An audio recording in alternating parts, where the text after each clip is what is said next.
السلام عليكم ورحمة الله وبركاته. الحمد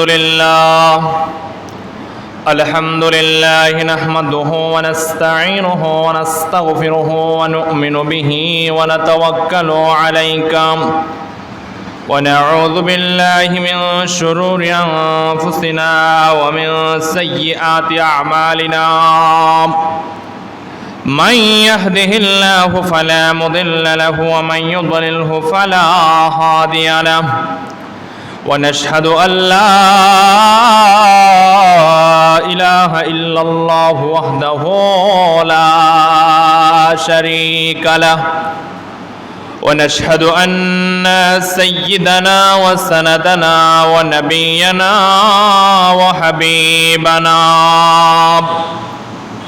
وحبيبنا محمدا عبده ورسوله الذي أرسله بالحق بشيرا ونذيرا وداعيا إلى الله بإذنه وسراجا منيرا.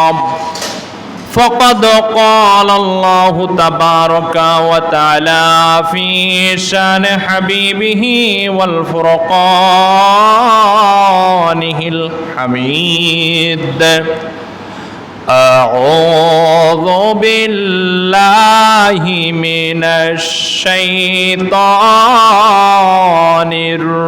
الرجيم. بسم الله الرحمن الرحيم. إن الله وملائكته يصلون على النبي يا أيها الذين آمنوا صلوا عليه وسلموا تسليما. اللهم صل على سيدنا مولانا محمد وعلى آل سيدنا مولانا محمد. اللهم صل على سيدنا مولانا محمد وعلى آل سيدنا مولانا محمد. যতদিন এই দেহে থাকবে পরাণ ততদিন গেয়ে যাব কোরআনেরই গান। যতদিন এই দেহে থাকবে পরাণ ততদিন গেয়ে যাব কোরআনেরই গান। কোরআন হলো মোর রবের বিধান, জীবন চলার পথে সংবিধান। কোরআন হলো মোর রবের বিধান, জীবন চলার পথে সংবিধান। কোরআনই আমার জীবন মরণ, কোরআনই আমার জীবন মরণ। কোরআনই আমার জানের জান, গাইব কোরআনেরই গান, আমি গাইব কোরআনেরই গান। যতদিন এই দেহে থাকবে পরাণ ততদিন গেয়ে যাব কোরআনেরই গান। যতদিন এই দেহে থাকবে পরাণ ততদিন গেয়ে যাব কোরআনেরই গান। কেড়ে নিতে চায় যারা কোরআনের ঈমান, রুকে দাঁড়াবো তাতে যায় যাক প্রাণ। কেড়ে নিতে চায় যারা কোরআনের ঈমান, রুকে দাঁড়াবো তাতে যায় যাক প্রাণ।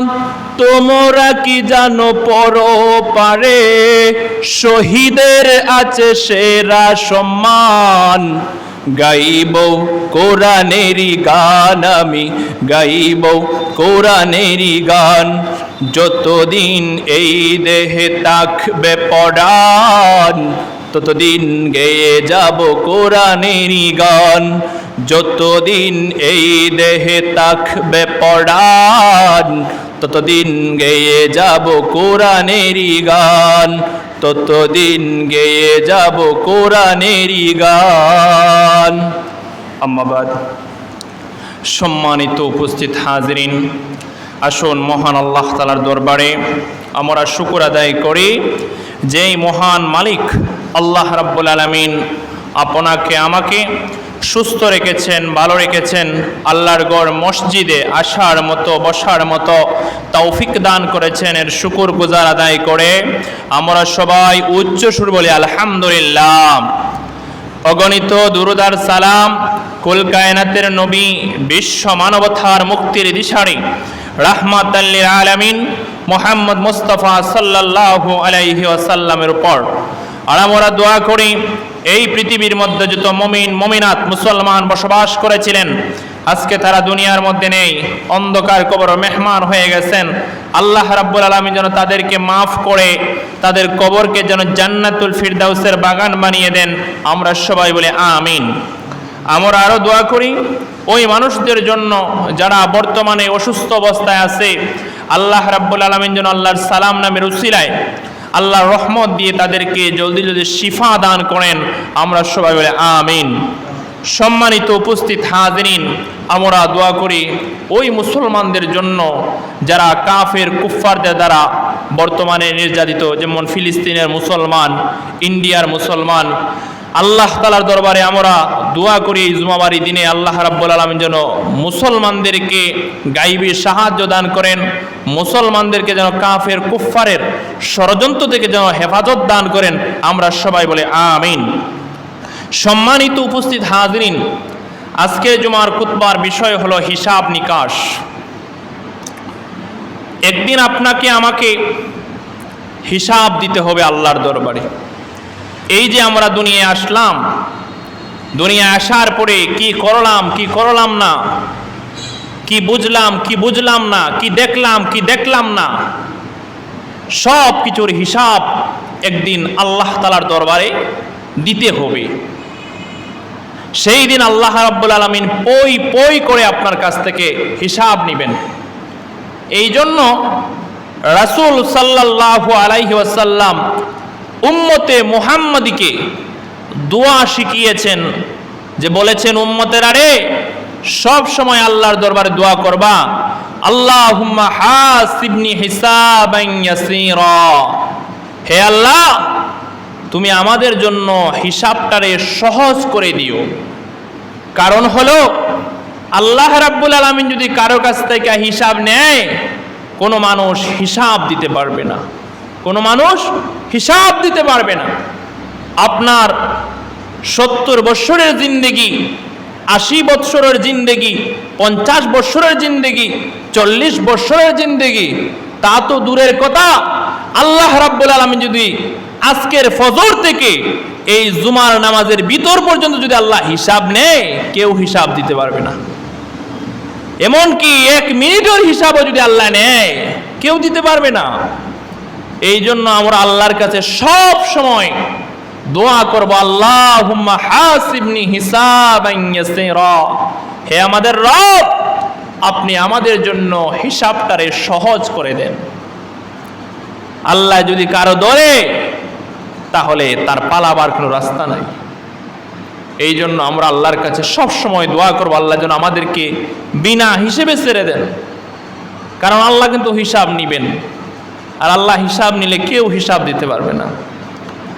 আল্লাহ রাব্বুল আলামিন বলেন, সুম্মা লাতুসআলুন্না ইয়াওমাইযিন আনিন নাঈম। ও আমার বান্দারা, ও আমার বান্দেরা, আমি আল্লাহ রাব্বুল আলামিন তোমাদেরকে যত ধরনের নিয়ামত রাজি দিয়েছি সব কিছুর হিসাব আমি আল্লাহ রাব্বুল আলামিন নেব। আল্লাহ রাব্বুল আলামিন আপনাকে আমাকে যত ধরনের নিয়ামত রাজি দিয়েছেন, এই দুনিয়ার মধ্যে আল্লাহ রাব্বুল আলামিন ঘর দিলেন, বাড়ি দিলেন, খাবার দিলেন, টাকা দিলেন, পয়সা দিলেন, কাপড় দিলেন, পোশাক দিলেন, জমি জমা দিলেন আল্লাহ রাব্বুল আলামিন, জ্ঞান আল্লাহ রাব্বুল আলামিন দিলেন, হাত দিলেন, পা দিলেন, চক্ষু দিলেন, জিহ্বা দিলেন, মাথা দিলেন, অঙ্গ প্রত্যঙ্গ আল্লাহ রাব্বুল আলামিন আপনারে আমারে দান করলেন, আলে আওলাদ দান করলেন, প্রতিবেশী দান করলেন, সব কিছুর হিসাব আল্লাহ রাব্বুল আলামিন একদিন কিন্তু নেবেন। হে মুসলমানেরা, আল্লাহ রাব্বুল আলামিন যদি কারো কাছ থেকে হিসাব নেয়, এমন কোনো মানুষ নাই যে সে আল্লাহর দরবারে হিসাব দিতে পারে। এই জন্য সব সময় আল্লাহর কাছে মুনাজাত করবেন, দোয়া করবেন, আল্লাহুম্মা হাসিবনি হিসাবান ইয়াসীরা।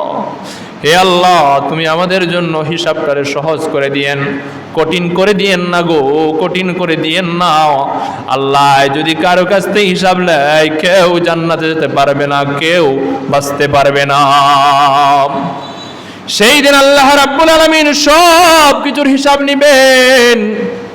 এই দুনিয়ার মধ্যে যদি বিপদে পড়ে যান, মুসিবতে পড়ে যান, কত মানুষ আপনার বন্ধু হয়ে যাবে বিপদের সময়। এমন কি যার সাথে আপনার শত্রুতা আছে, দ্বন্দ্ব আছে, মারামারি আছে, আপনি যখন বিপদে পড়ে যাবেন, মুসিবতে পড়ে যাবেন, যদি ওই শত্রুর দিলের ভিতরে মায়া থাকে, তার দিলের ভিতরে যদি ইনসাফ থাকে, আপনি যখন বিপদে পড়ে যাবেন, মুসিবতে পড়ে যাবেন, তখন সেও চাইবে আপনারে সাহায্য করতে, সেও চাইবে আপনারে কিভাবে মুসিবতে উদ্ধার করা যায় এই চেষ্টা করবে। কিন্তু কাল কিয়ামতের পর হাসরের মাঠের মধ্যে যদি আপনি একবার বিপদে পড়ে যান, একবার যদি মুসিবতে পড়ে যান, দুনিয়ার বন্ধু বান্ধব তো দূরের কথা, দুনিয়ার শত্রু তো দূরের কথা, গর্ভধারণী মা, জন্মদাতা বাবা পর্যন্ত আপনারে আমারে অস্বীকার করবি। গর্ভধারণী মা, জন্মদাতা বাবা, যেই বাবা রাতকে দিন বানায়, দিনকে রাত বানায়, মাথার ঘাম পায়ে পেলে রক্তকে পানি করে যেই বাবা সন্তানের জন্য উপার্জন করে, ওই বাবাও সেই দিন কাল কিয়ামতের পর হাসরের মাঠের মধ্যে সন্তানকে অস্বীকার করবেন। যেই মা 10 মাস 10 দিন গর্ভধারণ করেছেন, ওই মা সন্তানের কাছ থেকে পলায়ন করবেন। এই জন্য হাসরের মাঠের হিসাবটা বড় ভয়াবহ একটা হিসাব। সেই দিন কেউ কারো উপকারে আসবে না।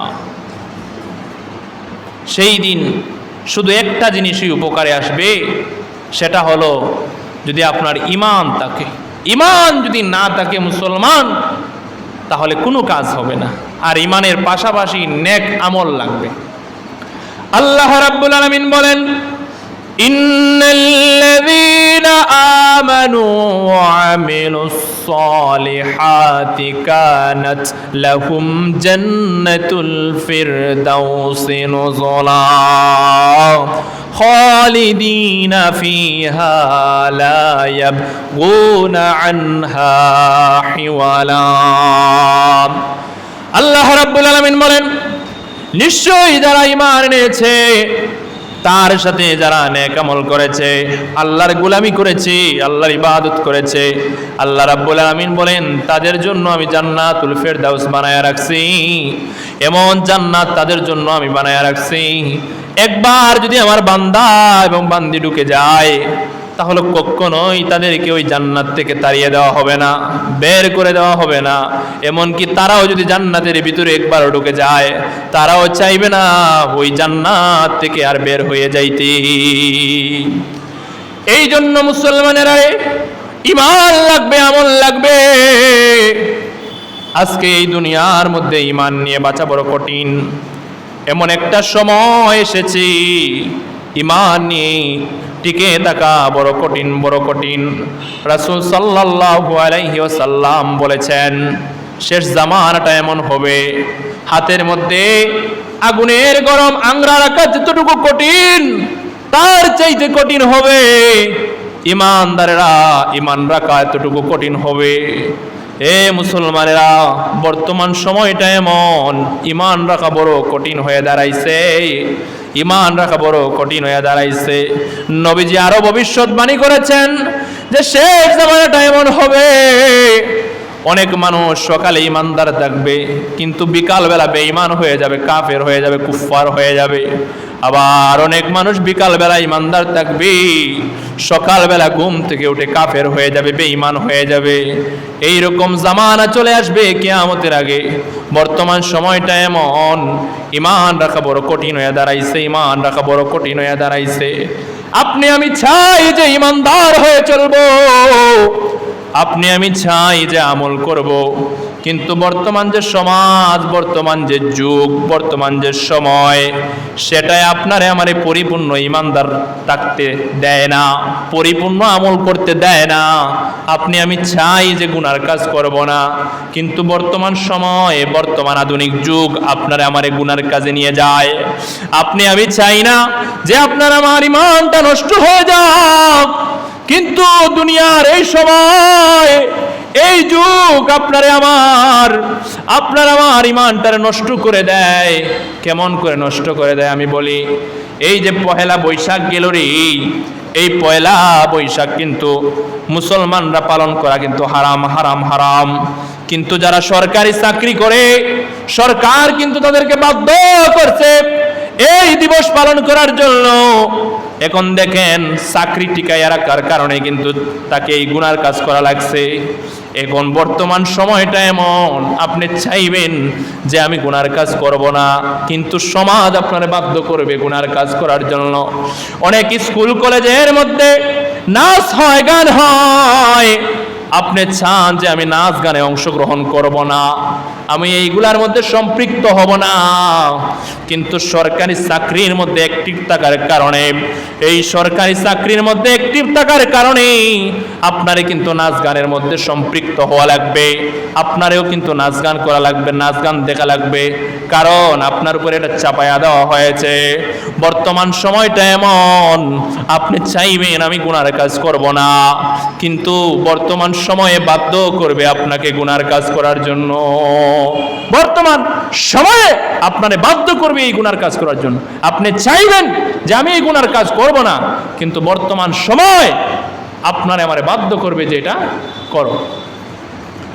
হাদিসের মধ্যে এসেছে, যখন কোনো ফাসিক ব্যক্তির জন্য দোয়া করা হয়, কোন নাফরমান ব্যক্তির জন্য যখন দোয়া করা হয়, কোন জালিমের জন্য, স্বৈরাচারের জন্য যখন দোয়া করা হয়, আল্লাহর আরশে আজিম কাঁপা শুরু করে দেয়, আল্লাহর আরশে আজিম কাঁপা শুরু করে দেয়। এখন বুঝেন কত বড় গুনাহ।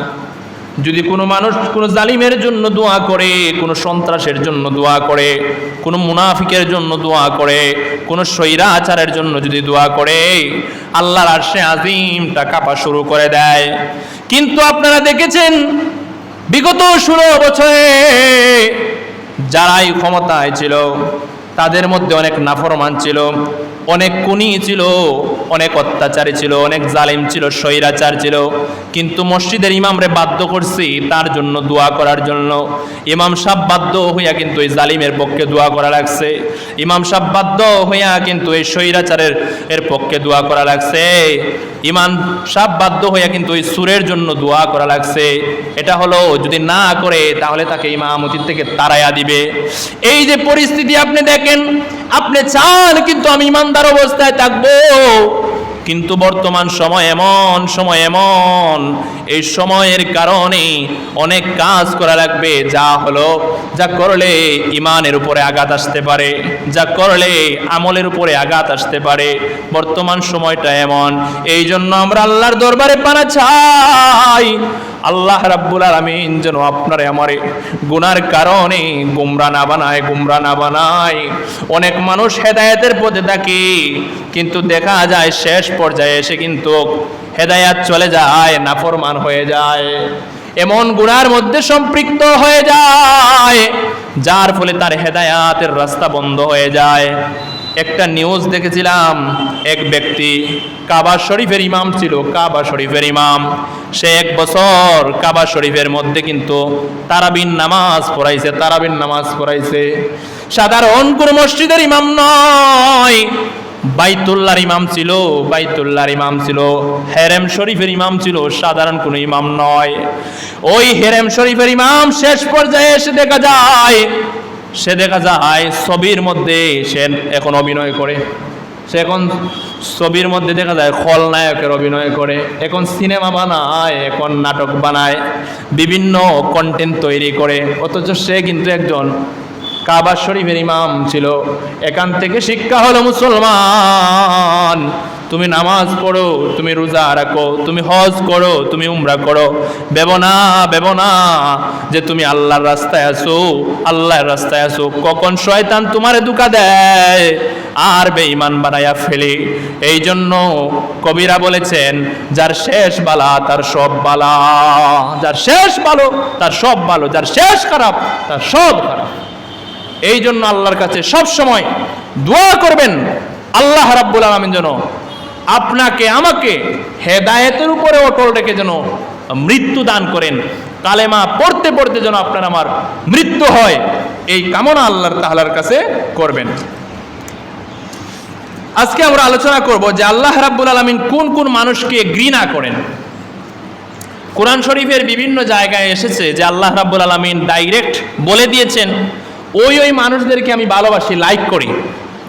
আবার কিছু কিছু মানুষের বেলায় আল্লাহ রাব্বুল আলামিন ডাইরেক্ট বলে দিয়েছেন, এদেরকে আমি লাইক করি না, এদেরকে আমি ভালোবাসি না।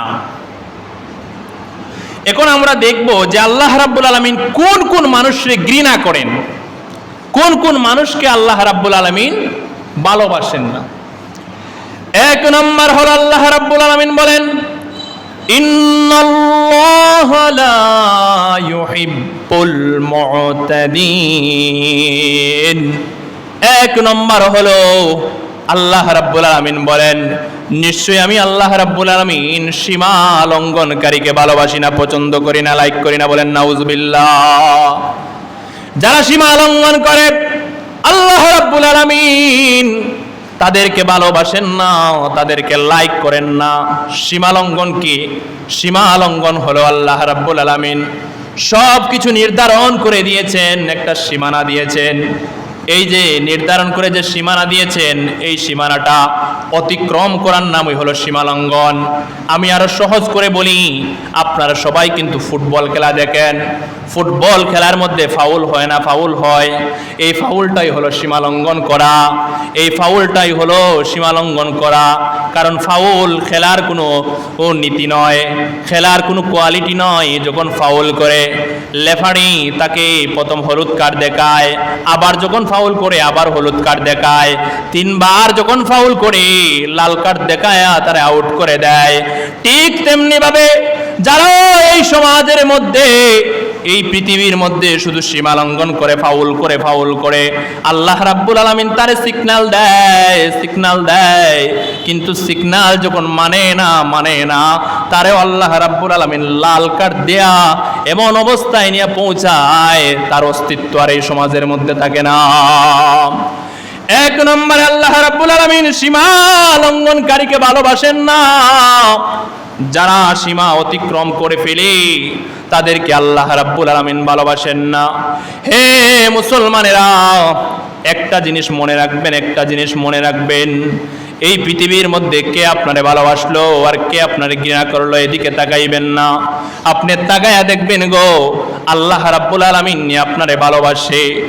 এই পৃথিবীর মধ্যে সবাই আপনারে ভালোবাসে, সবাই আপনারে ফলো করে, সবাই আপনারে লাইক করে, পছন্দ করে, সবাই আপনার প্রশংসা করে, কিন্তু আল্লাহ রাব্বুল আলামিন আপনারে পছন্দ করেন না, আপনারে ভালোবাসেন না। তাহলে আপনার জীবনটা বিফল, আপনার জীবনের কোনো সফলতা নাই। আর এই দুনিয়ার মধ্যে চোর, বাটপার, জালিম, জুলমাত, চরিত্রহীন, বেয়াদব, লম্পটরা আপনাকে আমাকে যদি অপছন্দ করে, আপনারে আমার যদি ভালো না বাসে, লাইক যদি না করে, আর যদি আল্লাহ রাব্বুল আলামিন আপনারে আমার ভালোবাসে, আপনারে আমারে মোহব্বত করে, তাহলে দুনিয়ার মানুষ যতই ঘৃণা করুক না কেন তাতে আপনার আমার কিচ্ছু আসে যায় না।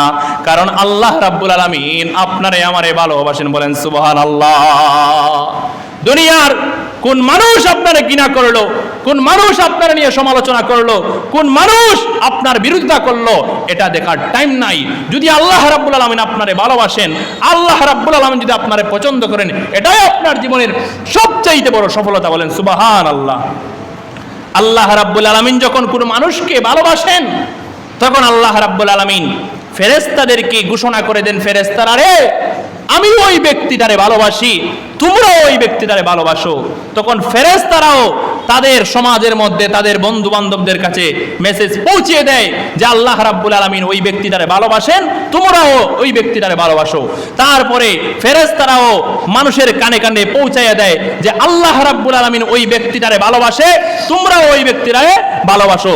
তখন দেখবেন অনেক মানুষ ওই ব্যক্তির জন্য পাগল হয়ে যায়। আপনারা দেখবেন এই পৃথিবীর মধ্যে কিছু মানুষ আছে, তার সাথে কোনো রক্তের সম্পর্ক নাই, কোনো পরিচয় নাই, কিন্তু দেখা যায় ওই ব্যক্তিটারে সে সবচাইতে বেশি ভালোবাসে। কারণ হলো এটা আল্লাহর ভালোবাসা। আল্লাহ যারা ভালোবাসে তারে ফেরেশতারা ভালোবাসে, আর ফেরেশতারা যারা ভালোবাসে তারে পৃথিবীর সবাই ভালোবাসে। এই জন্য আমি বলি যে দুনিয়ার সুর, বাটফার, জালিম, জুলমাত, স্বৈরাচার, দুনিয়ার চরিত্রহীন, বেয়াদব, লম্পট, আদা পাগল আপনারে অপছন্দ করতে পারে, ঘৃণা করতে পারে, এতে আপনার কিচ্ছু আসে যায় না। যদি আল্লাহ রাব্বুল আলামিন আপনারে আমারে ভালোবাসেন, এটাই আপনার আমার জীবনের সবচেয়ে বড় কল্যাণ, সবচেয়ে বড় সফলতা। আমি বলতেছিলাম যে আল্লাহ রাব্বুল আলামিন বলেন, আমি সীমা লঙ্ঘনকারীকে ভালোবাসি না। যারা সীমা লঙ্ঘন করে গো, যারা সীমা অতিক্রম করে ফেলে, যারা ফাউল করে, আল্লাহ রাব্বুল আলামিন তাদেরকে ভালোবাসেন না। 2 নম্বরে আল্লাহ রাব্বুল আলামিন কাকে ভালোবাসেন না? আল্লাহ রাব্বুল আলামিন বলেন, আল্লাহু লা ইউহিব্বুল ফাসাদ। আল্লাহ রাব্বুল আলামিন 2 নম্বরে ফাসাদ সৃষ্টিকারীকে ভালোবাসেন না। যারা জমিনের মধ্যে, যারা সমাজের মধ্যে ফাসাদ সৃষ্টি করে, বিশৃঙ্খলা সৃষ্টি করে, আল্লাহ রাব্বুল আলামিন তাদেরকে লাইক করেন না, তাদেরকে ভালোবাসেন না। বলেন নাউজুবিল্লাহ। যারা এই জমিনের মধ্যে ফাসাদ সৃষ্টি করে, বিশৃঙ্খলা সৃষ্টি করে, ফিতনা সৃষ্টি করে, আল্লাহ রাব্বুল আলামিন তাদেরকে ভালোবাসেন না। এই জন্য দোয়া করবেন, 2 বছর পূর্ণ হয়েছে, আমি তো জন্ম পালন করি না, দোয়া করে নিবা। তাদেরকে আল্লাহ রাব্বুল আলামিন লাইক করেন না, ভালোবাসেন না। এই পৃথিবীর মধ্যে অনেক মানুষ এমন আছে যে সমাজের মধ্যে সবচাইতে বিশৃঙ্খলা সে সৃষ্টি করে, সবচাইতে উশৃঙ্খলা সে সৃষ্টি করে, সবচাইতে ফিতনা সে সৃষ্টি করে, কিন্তু তারে যখন বলা হয় ভাই আপনি ফিতনা সৃষ্টি করিয়েন না, বিশৃঙ্খলা সৃষ্টি করিয়েন না, তখন সে বলে আরে ভাই আমি কি বিশৃঙ্খলা করিনি, আমি তো শান্তি চাই, আমি তো কল্যাণ চাই। আপনি দেখবেন এই পৃথিবীর মধ্যে কত মারামারি হয়, কত হানাহানি হয়, সব কিছুর ইন্ধন দেয়, সব কিছুর শক্তি যোগায়, পরামর্শ যোগায় আমেরিকা। কিন্তু আমেরিকাই বলে আমরা শান্তির জন্য কাজ করি। আজকে ফিলিস্তিনিদেরকে মারা হচ্ছে, কিন্তু আমেরিকা কি করে? আমেরিকা অস্ত্র দেয়। ইন্ডিয়ার মুসলমানদেরকে মারা হচ্ছে, আমেরিকা সহযোগিতা করে।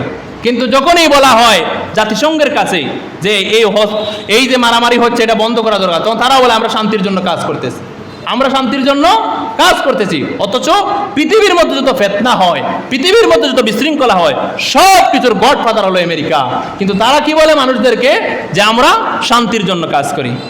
এই কথাটা আল্লাহ রাব্বুল আলামিন আজ থেকে ১৫০০ বছর আগে পবিত্র কুরআনে সূরাতুল বাকারার 11 নম্বর আয়াতে আল্লাহ বলেন, وَإِذَا قِيلَ لَهُمْ لَا تُفْسِدُوا فِي الْأَرْضِ।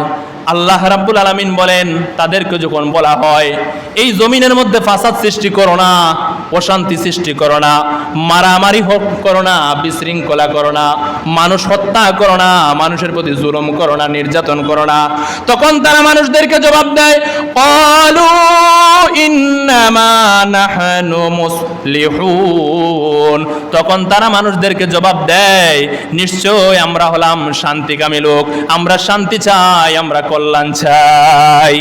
যখন তাদেরকে বলা হয় যে তোমরা মারামারি করিও না, তোমরা হানাহানি করিও না, তখন তারা বলে আমরা শান্তি চাই।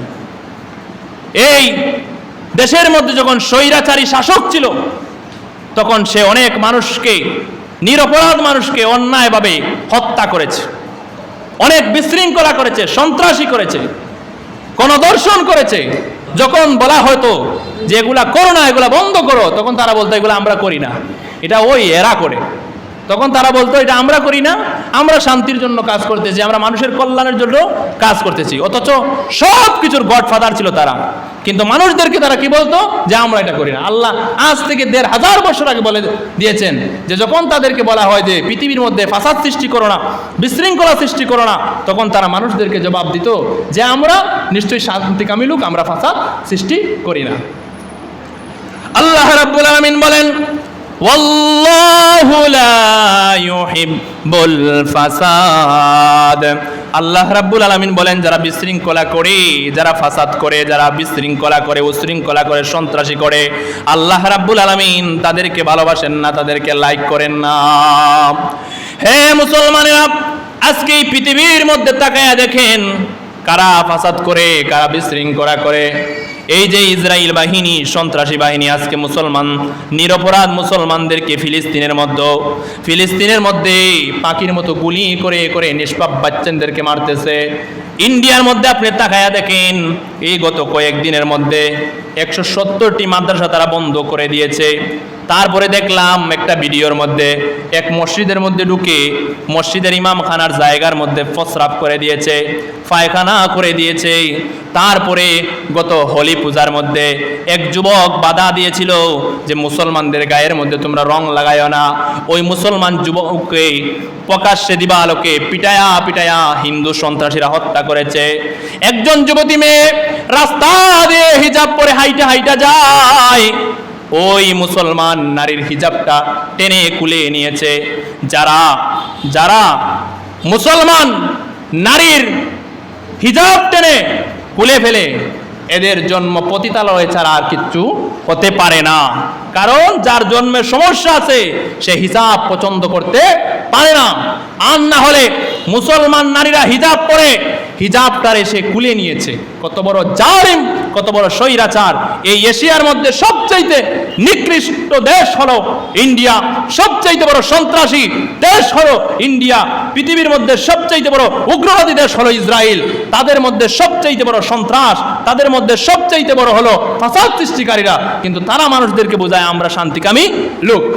ইন্ডিয়ার হিন্দুরা সবচাইতে বড় উগ্রবাদী। আর না হলে প্রকাশ্যে দিবালোকে মুসলমানদের কেন মসজিদ তারা ভেঙে দেয়? কেন মুসলমান নারীর হিজাব করে নেয়? কেন তারা প্রকাশ্যে দিবালোকে মুসলমানদেরকে দরে দরে পিটাইয়া পিটাইয়া হত্যা করে? তারা হলো সবচাইতে বড় সন্ত্রাসী।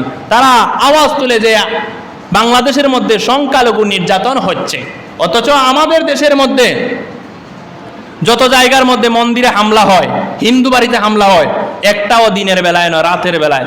কে করে কেউ জানে না। কিন্তু পরে দেখা যায় ধরা পড়ে হিন্দু যুবক, পরে ধরা পড়ে তারার লোক। যে তারপরে খোঁজ নিয়ে দেখা যায় এটা হলো রাজনৈতিক প্রতিহিংসা, রাজনৈতিক প্রতিহিংসা। কিন্তু ইন্ডিয়ার মধ্যে প্রশাসনের সহযোগিতা নিয়ে প্রকাশ্যে দিবালোকে মসজিদগুলা ভেঙে দেওয়া হচ্ছে। মুসলমানদের যে ওয়াককৃত সম্পদ এগুলা তারা পার্লামেন্টের মধ্যে আইন করে বিল পাস করে তারা সরকারিভাবে নিয়ে নিয়েছে। এখন তারা মুসলমানদের যে ওয়াককৃত সম্পদ, গুরুস্থান আছে, কবরস্থান আছে, মাদ্রাসা আছে, মসজিদ আছে, খানকা আছে, মাজার আছে, এগুলা তারা নিয়ে নিতেছে এবং মুসলমানদেরকে উচ্ছেদ করার জন্য, হিন্দুত্ববাদী রাষ্ট্র কায়েম করার জন্য তারা এখন উঠে পড়ে লেগেছে, মুসলমানদের উপরে নির্যাতন করতেছে। এখন এশিয়ার মধ্যে দ্বিতীয় ইসরায়েল হলো ইন্ডিয়া। দ্বিতীয় ইসরায়েল কি? ইন্ডিয়া। এই কথাগুলা বলার কারণে অনেক হিন্দু ভাইরা আঘাত পাইতে পারেন। কিচ্ছু করার নাই, আমার কিচ্ছু করার নাই। আপনারা জানি আমাদের ওয়াজের প্রশংসা করেন, ঠিক আছে করেন, কিন্তু যখন আমার মা বোনদের হিজাবের মধ্যে টান দেওয়া হবে, আমার যুবক ভাইদেরকে পিটায়া পিটায়া হত্যা করা হবে, আমার মসজিদের মধ্যে প্রস্রাব করা হবে, পায়খানা করা হবে, আমার মসজিদগুলা ভেঙে দেওয়া হবে, মাজারগুলা ভেঙে দেওয়া হবে, তখন আমি বলবো না দাদা আসেন তো চা খাই, আসেন তো চা খাই। এ কথা বলার আমার সুযোগ নাই। আমাকে প্রতিবাদ করতেই হবে, আর না হলে আমি মুনাফিকের বাচ্চা। আমি যদি আপনার সাথে আপোষ করে চলি, মিলমিশ করে চলি, তাহলে আমি মুনাফিকের বাচ্চা। আমি আপনারে খুশি করতে পারবো না, আমি আল্লাহরে খুশি করতে হবে। আজকে একটাই কারণ যে আমরা মুসলমানদের মধ্যে ঐক্যবদ্ধতা নেই। তবে নিরাশ হবেন না, নবীজির ভবিষ্যৎবাণী, ভারতের মধ্যে একটা লড়াই হবে, মুসলমান এবং হিন্দুর মধ্যে লড়াই হবে। সেখানে এমনভাবে লড়াই হবে, রক্ত জড়তে জড়তে মানুষের টাকটু পর্যন্ত গেড়ে যাবে রক্তের মধ্যে। এরকম একটা ভয়াবহ যুদ্ধ হবে মুসলমান এবং মুশরিকের মধ্যে, আর সেখানে জয়লাভ করবে মুসলমানেরা। বলেন সুবহানাল্লাহ। খোরাসান থেকে একদল কালো পাগড়িধারী সৈনিক আসবে ফিলিস্তিন বিজয় করার জন্য। নবীজি বলেছেন, তখন যদি তোমরা বেঁচে থাকো তাহলে বরফের মধ্যে হামাগুড়ি দিয়ে হলেও ওই কালো পাগড়িওয়ালাদের দলের মধ্যে তোমরা যোগ দিও, কারণ তারা মাহাদির সৈন্য হবে, তারা মাহাদিকে নিয়ে যুদ্ধ করবে, লড়াই করবে, আর ওই ফিলিস্তিনের মধ্যে কালেমার পতাকা তারা উড্ডীন করবে। তারপরে তারা ওই জায়গার মধ্যে ইসলামী রাষ্ট্র কায়েম করবে। এই ইসলামী রাষ্ট্র এমনভাবে ছড়িয়ে পড়বে পৃথিবীর মধ্যে, সারা পৃথিবীর মধ্যে শুধু হুকমতে ইসলাম থাকবে, কালেমার পতাকা উড্ডীন থাকবে। বলেন সুবহানাল্লাহ। এই কালো যে পতাকা, এই জন্য আপনি দেখবেন ইহুদিরা কিন্তু কালো পতাকারে ভয় পায়। এই যে ফিলিস্তিনের পক্ষ নিয়ে যে মুসলমানরা কি করতেছে, এই যে প্রতিবাদ করতেছে, সেই জায়গার মধ্যে কালো পতাকার মধ্যে লা ইলাহা ইল্লাল্লাহ থাকলে এটা উঠিয়ে নিয়ে রাষ্ট্রীয়ভাবে এটা উঠাই নেই, কারণ তারা ভয় পায় যে মাহদী আলাইহিস সালাম নি চলে আসে। গারকাক একটা গাছ আছে, ইহুদিরা বেশি এটা রোপণ করতেছে, গারকাক। এই গাছটা কি করবে, ওই গাছের নিকটে গিয়ে ইহুদিরা লুকাবে, তখন ওই গাছ তারে লুকিয়ে ফেলবে। গারকাক যে গাছ আছে, তো তারা কি করতেছে, বেশি বেশি করে ওই গাছটা তারা রোপণ করতেছে, যাতে করে ওই গাছে কি করে তাদেরকে হেফাজত করে। মাহদী আলাইহিস সালাম তাদেরকে হত্যা করবেন। তো মাহদী আলাইহিস সালামের পতাকা থাকবে কালো পতাকা, লা ইলাহা ইল্লাল্লাহ। তো এই জন্য তারা লা ইলাহা ইল্লাল্লাহর পতাকা দেখলে কি করে, যে তারা যদি দেখে লা ইলাহা ইল্লাল্লাহর পতাকা নিয়ে কেউ বের হয়েছে, তখন তারা কি দিয়ে দেয়, যে তারা বলে এটা সন্ত্রাস, এটা জঙ্গিবাদ, এটা উগ্রবাদ, উগ্রবাদ বলে চালিয়ে দেয়। এই জন্য ওই যে গত কয়েকদিন আগে মার্চ ফর গাজা যে ঢাকার মধ্যে হলো, সেখানে কিন্তু প্রশাসন ওই যে কালো পতাকার মধ্যে লা ইলাহা ইল্লাল্লাহ এটা ব্যবহার করতে দেয় নাই, যে ব্যবহার করলে যে বাংলাদেশের মধ্যে এরকম আসতে পারে যে যুক্তরাষ্ট্রের পক্ষ থেকে যে মৌলবাদ, জঙ্গিবাদ বাংলাদেশের মধ্যে আছে, এই কারণে কালো পতাকা তারা ব্যবহার করতে দেয় নাই।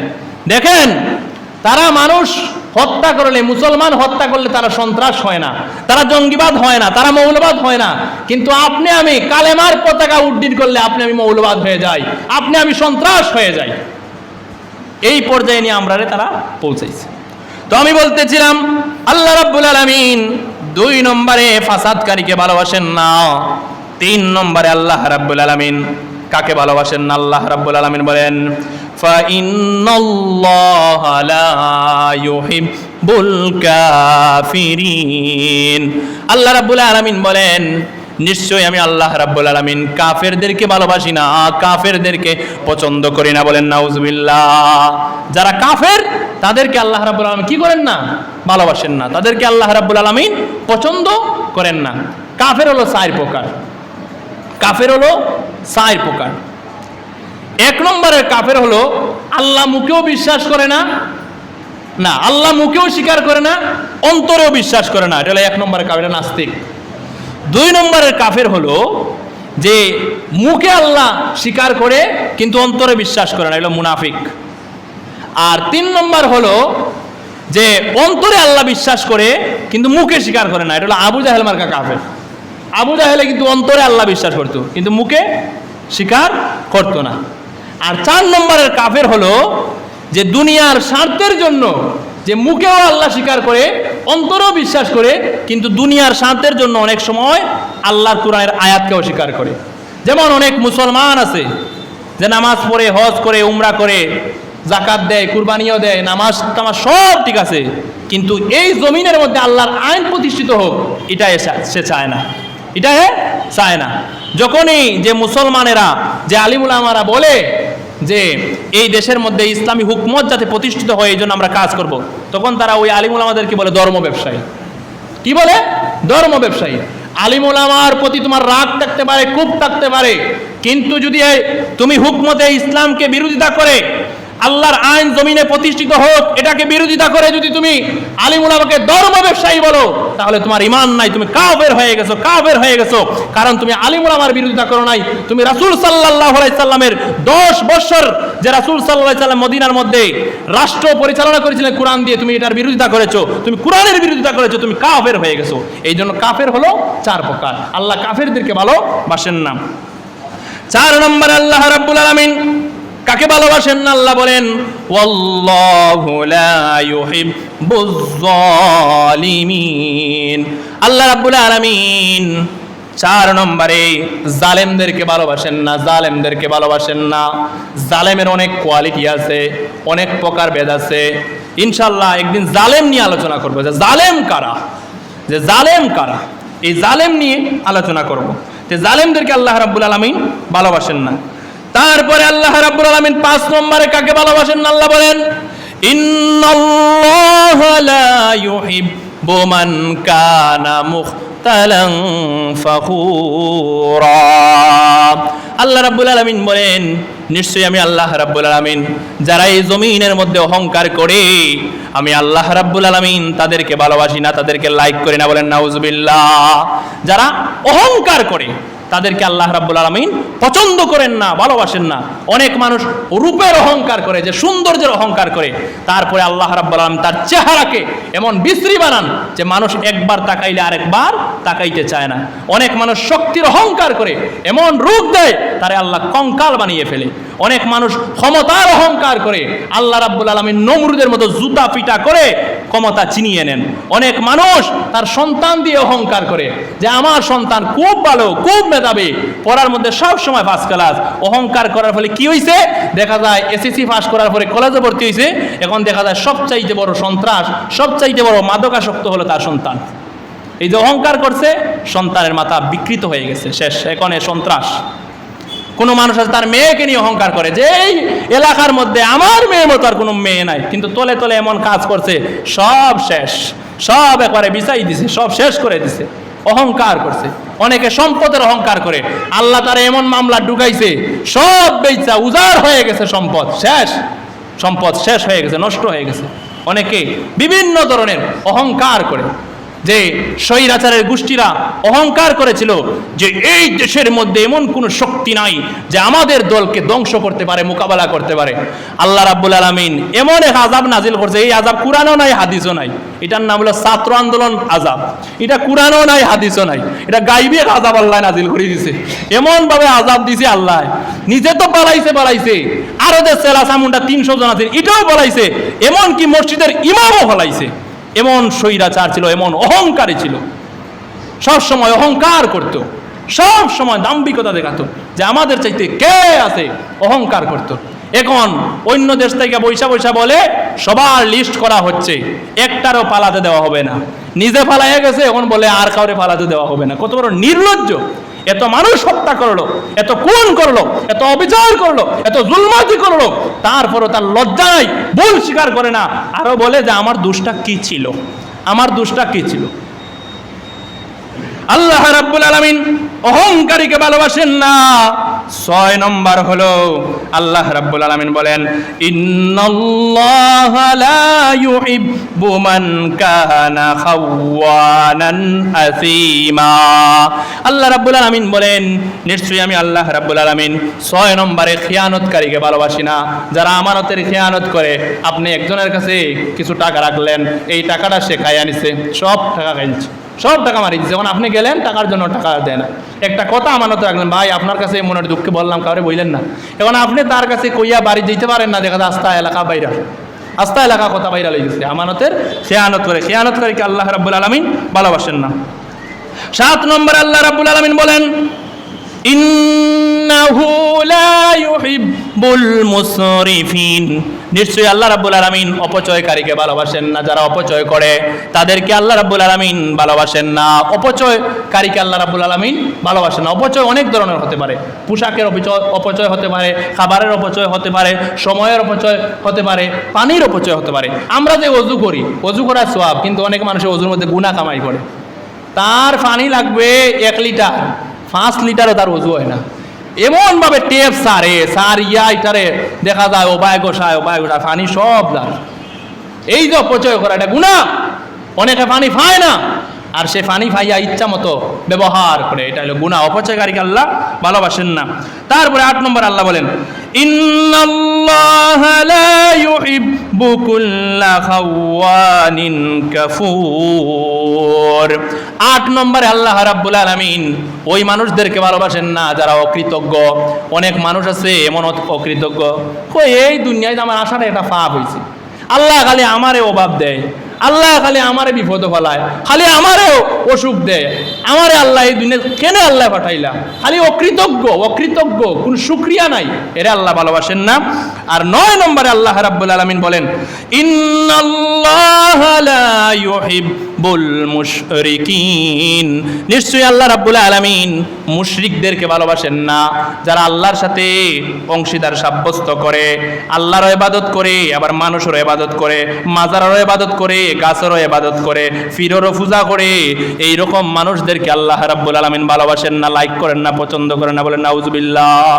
তো সম্মানিত হাজিরিন, আমরা যেন আল্লাহ রাব্বুল আলামিনের ভালোবাসা অর্জন করতে পারি এবং আল্লাহ তাআলার ঘৃণা থেকে যেন আপনি আমি বাঁচতে পারি, তৌফিক যেন আল্লাহ রাব্বুল আলামিন আপনাকে আমাকে দান করেন। আমরা সবাই বলি আমিন, আল্লাহুম্মা আমিন। ربنا ظلمنا أنفسنا وإن لم تغفر لنا وترحمنا لنكونن من الخاسرين رب ارحمهما كما ربياني صغيرا رب ارحمهما كما ربياني صغيرا سبحان ربك رب العزة عما يصفون وسلام على المرسلين والحمد لله رب العالمين.